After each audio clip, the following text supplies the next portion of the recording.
jump cuts and how to remove them from your project so that you have a high quality production that doesn't have weird glitches and blips in conversations and B-roll.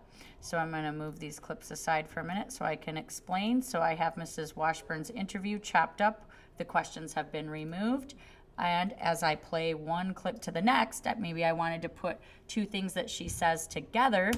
Hope that it encourages them to read that book. I want to make sure that there is a book that's appropriate for So if I go back and look at that again, watch. To read that book. I want Jump. to make sure we don't want this thing that's happening right here. Read that book. I Blip. want to make sure that's got to go bye-bye. So the way to do that is to cover it with B-roll, and that has to happen in your stories. I found some appropriate B-roll of Mrs. Bauman talking about the books, and I'm going to use 2 shots, not 1, because I'm going to be a smart editor and know that it's more pleasing for my viewer to see multiple shots of something and not just 1.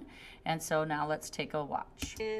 an overview of a specific novel is provided for students with the hope that it encourages them to read that book. I want to make sure that there is a book that's appropriate for every student. And now I've gotten rid of the jump cut. So one more time down here, let's take a look. That they relate to the days that we're in the library. I see partnerships or sometimes. So in this case, I feel like you probably need to put a narration right here, and a narration obviously would also be a way to eliminate a jump cut because you would have B-roll there.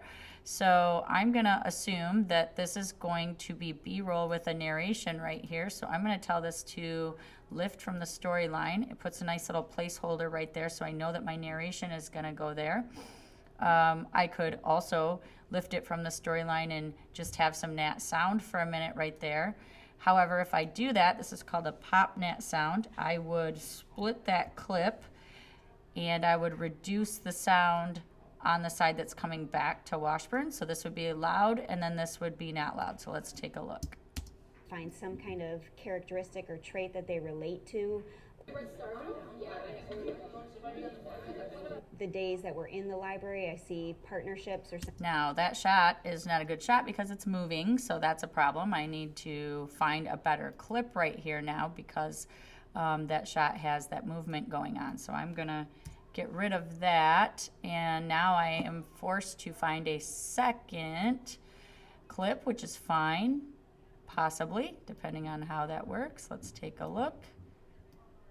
So I have to reduce that down. Let's take a look. This may or may not work. Trait that they relate to. The days that we're in the library, I see partnerships or sometimes trios, checkbooks. So I'm not sure I like this either, but the point is that you have to cover these cuts or these jumps. Now, this is not a jump cut. And make those selections together. I like that It is not a jump cut when you transition from one interview to another. It is not a jump cut when you move from one shot to another, as long as the shots are different enough that it doesn't create what looks like a jump or a break in continuity. And that is how you get rid of jump cuts or breaks in continuity in your story. There are other creative ways you can do this as well, but what we don't want to see is those glitches or blips between 2 clips.